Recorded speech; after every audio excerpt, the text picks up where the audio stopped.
partagée entre Normandie et Bretagne, la baie du Mont-Saint-Michel. Les plus grandes marées d'Europe couvrent et découvrent 2 fois par jour 25 000 hectares de grève. 14 mètres de hauteur entre la basse mer et la haute mer. Des millions de mètres cubes d'eau en perpétuel mouvement. L'exceptionnelle richesse biologique de la baie permet de cultiver de manière entièrement naturelle la Mytilus edulis, la moule de bouchot de la baie du Mont-Saint-Michel, première appellation d'origine contrôlée de la mer.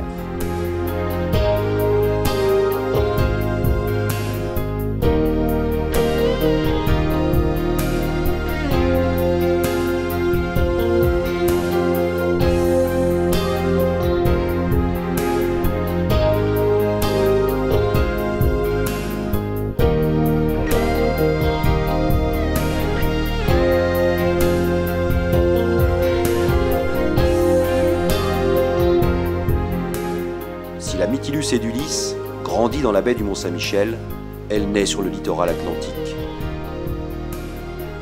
Entre Noirmoutier et Oléron, les mytiliculteurs récoltent les larves de moules sur des chantiers de captage.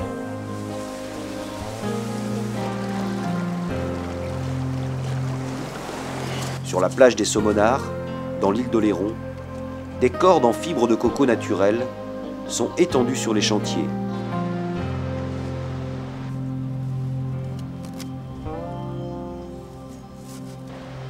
50 mètres de long sur 2 étages, les lignes en coco sont raidies puis clouées sur les travées. Les premières cordes sont posées en février. Après la fécondation naturelle, qui a lieu entre mars et avril, les larves transportées par le courant grossissent pendant 2 semaines. Lorsqu'elles développent leur première coque, elles ne peuvent plus se maintenir en flottaison et s'accrochent avec leur minuscule ventouse, le byssus. Les cordes restent au minimum 2 mois dans l'océan.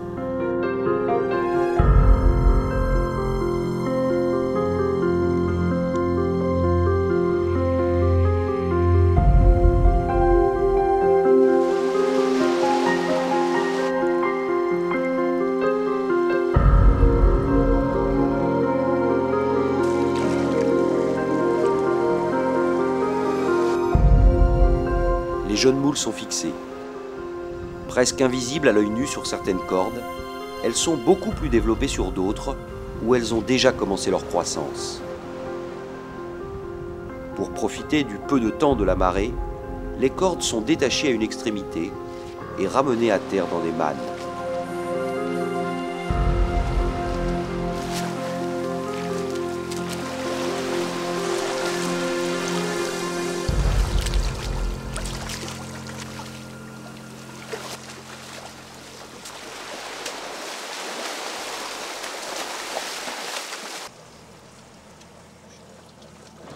Le captage naturel, première étape de la mytiliculture, est une phase essentielle pour les producteurs. Il faut qu'il fasse ni trop chaud ni trop froid, il faut qu'il y ait de l'eau douce, il faut qu'il n'y ait pas trop de tempête. Voilà, il faut tout conjuguer, fait qu'il y aura un bon captage, mais c'est jamais évident, quoi, hein. On est tributaire de la nature, on peut pas la changer, donc il faut qu'on fasse avec. Et c'est bien.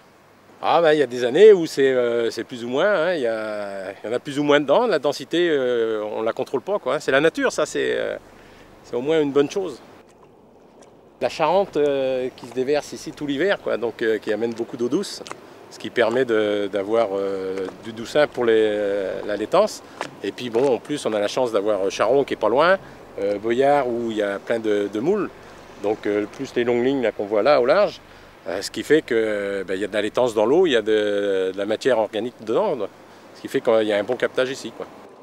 On est sûr d'avoir un produit naturel et sain.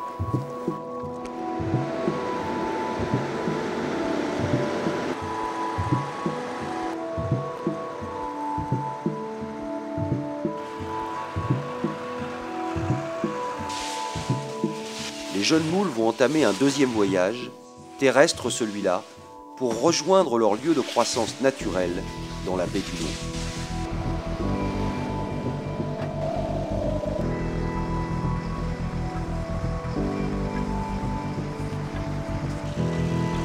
Au port mythilicole du Vivier-sur-Mer, les mannes de cordes sont réparties entre les différents producteurs.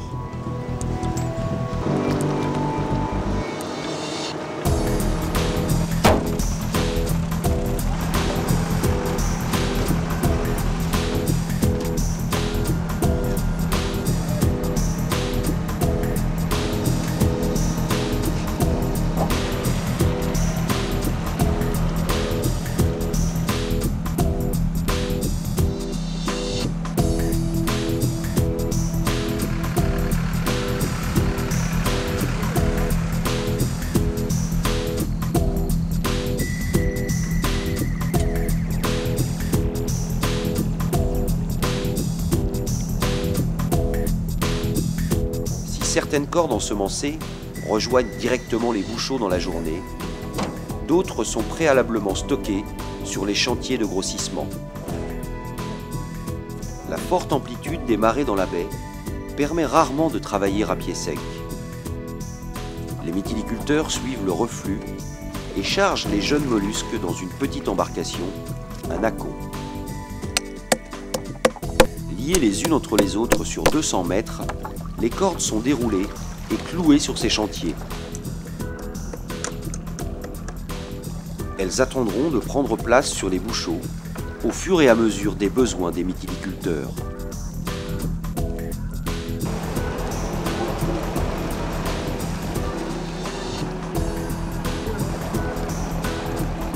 Bientôt recouvertes par le flux, les jeunes mollusques vont commencer à profiter de la richesse biologique naturelle de la baie. Ce mouvement des marées qui, par ces grandes amplitudes, par cette circulation d'eau permanente, qui permet qu'il y ait toujours suffisamment de nourriture à disposition des coquillages, quelle que soit la productivité du milieu. La qualité de l'eau est plus saine grâce au marnage, dans la mesure où les apports d'eau douce sont relativement limités, et donc les apports de polluants sont très vite dispersés dans cette immense masse d'eau marine. Et donc le milieu est sain. Globalement sain, avec peut-être quelquefois quelques accidents exceptionnels, mais tout à fait exceptionnels. C'est bénéfique à la fois sur le plan sanitaire, un coquillage sain, et c'est bénéfique sur la qualité générale du produit, puisque la nourriture est toujours disponible en quantité suffisante, et donc un produit qui se remplit bien. Et ce remplissage tient plus longtemps. Dans les autres endroits, on peut observer des moules aussi remplis qu'en baie du Mont-Saint-Michel, mais généralement c'est plus bref, ça dure 2-3 mois dans l'année. Ici on a un remplissage qui est vraiment très important de juillet à décembre. Alors la moule est un filtreur, c'est-à-dire qu'elle se nourrit de plancton, de cellules microscopiques d'algues en suspension dans l'eau. Le fait qu'elle soit filtreur donc, fait qu'elle se nourrit de phytoplancton en suspension dans l'eau, mais fait aussi que s'il y a des polluants dans l'eau, elle va les filtrer et les accumuler. Il est donc très important, lorsqu'on élève des filtreurs, de les élever dans une eau propre. Et là, c'est le cas en baie du Mont-Saint-Michel. Les chantiers de grossissement constituent donc une réserve qui permet aux mytiliculteurs d'ensemencer les pieux quand ils en ont besoin. Ils viennent régulièrement prélever les jeunes moules pour les fixer définitivement sur les bouchots. Encore une fois, la marée rythme le travail. Les zones d'implantation des bouchots ne sont accessibles qu'1 ou 2 fois par mois pendant 4 à 5 jours, et ils ne découvrent totalement que lors des grandes marées.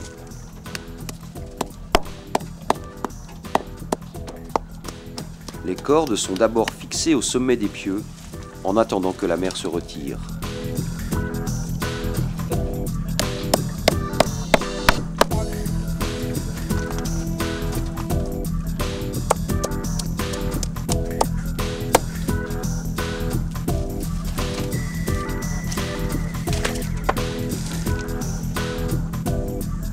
Au bas de l'eau, les cordes de 3 mètres sont enroulées régulièrement sur les pieux et un élastique les maintient à l'autre extrémité.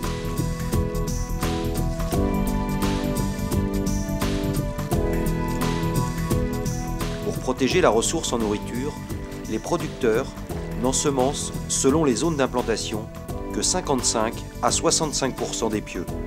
Une sorte de jachère volontaire, une garantie pour l'avenir de la baie, qui permet une croissance uniforme des mollusques avec une meilleure répartition, plus homogène de la nourriture.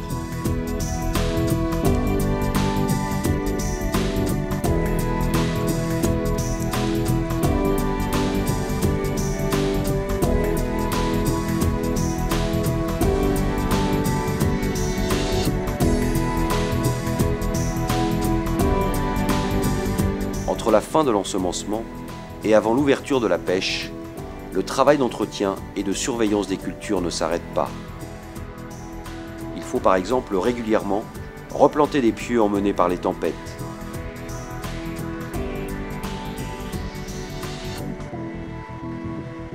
Le bois exotique du Brésil a remplacé le chêne pour ses poteaux carrés de 5 à 6 mètres de longueur et de 2,50 m à 3 mètres hors sol.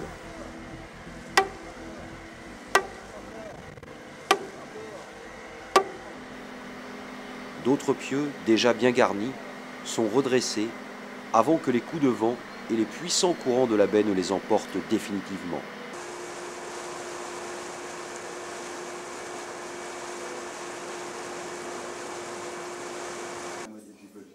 À la fin du mois de juin, après un an de croissance, lorsque les moules ont atteint leur taille commercialisable, les producteurs commencent à récolter des échantillons sur les bouchots pour effectuer les premiers tests de dégustation.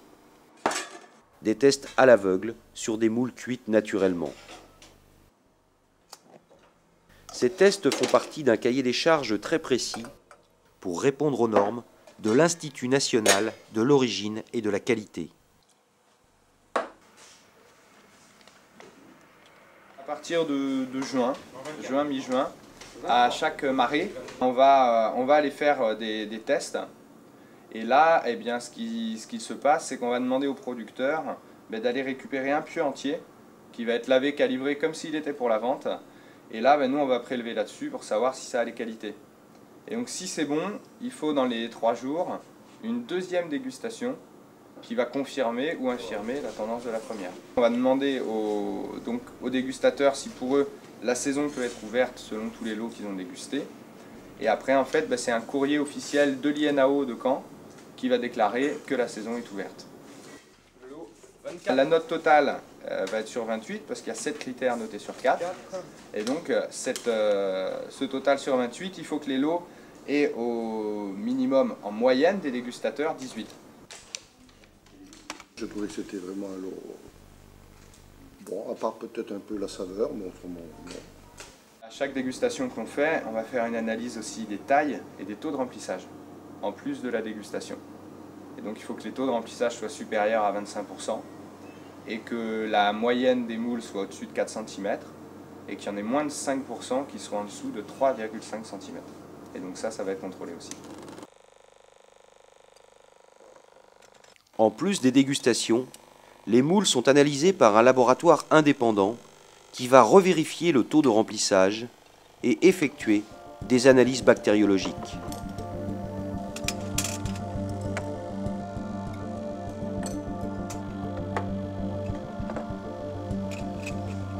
Lorsque les dégustations répondent aux normes et tous les contrôles sont conformes, la saison est ouverte et la pêche peut commencer.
Selon les lieux d'implantation dans la baie, un pieu donne entre 45 et 70 kg de moules.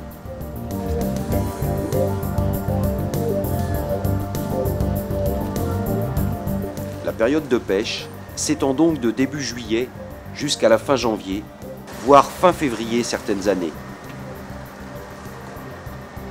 La moule de Bouchot AOC de la baie du Mont-Saint-Michel n'est donc présente sur les étals que pendant 7 mois de l'année.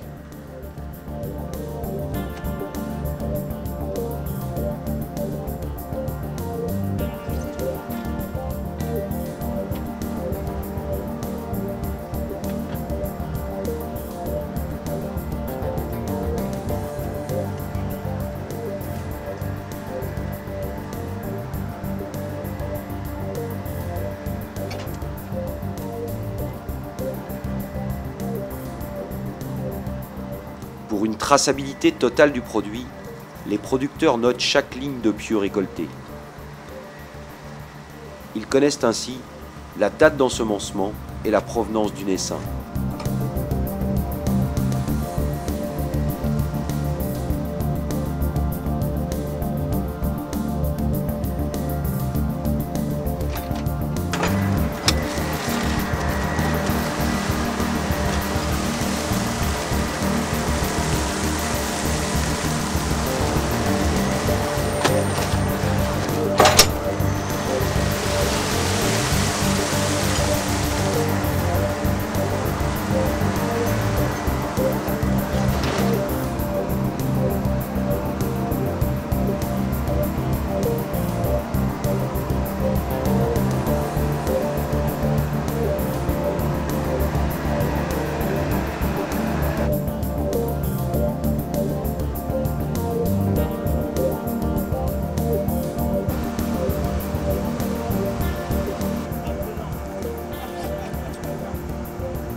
Là, on peut voir que cette moule-là, elle est au top.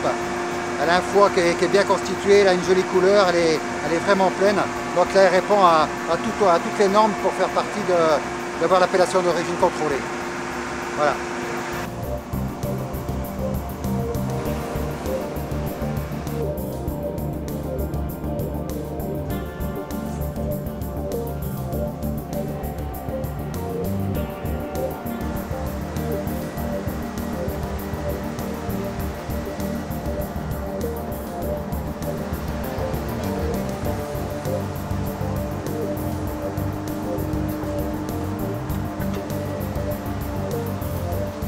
De retour dans le port du Vivier, les moules sont déchargées, puis stockées dans des bassins oxygénés d'eau de mer pompés dans la baie.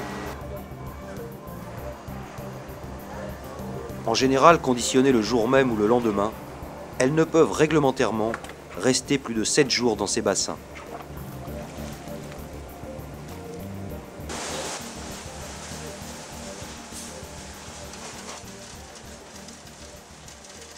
Ultime étape de la production, le conditionnement. Chargés sur les tapis, les moules passent d'abord dans un dégrappeur qui enlève les filets de protection.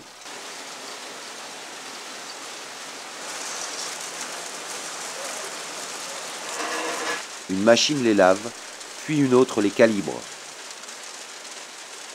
Un triage manuel permet de vérifier et de recontrôler la taille en éliminant les crustacés ou autres coquillages qui auraient échappé aux laveuses. Des nouvelles machines, des débitsuceuses, conditionnent une partie de la production pour proposer aux consommateurs des moules dites prêtes à cuire.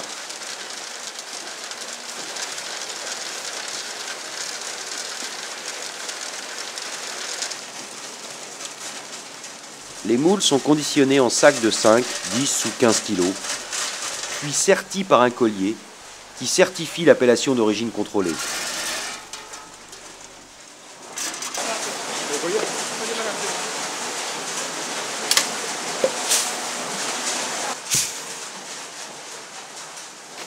Une étiquette sanitaire, véritable carte d'identité de l'établissement, vient compléter la traçabilité.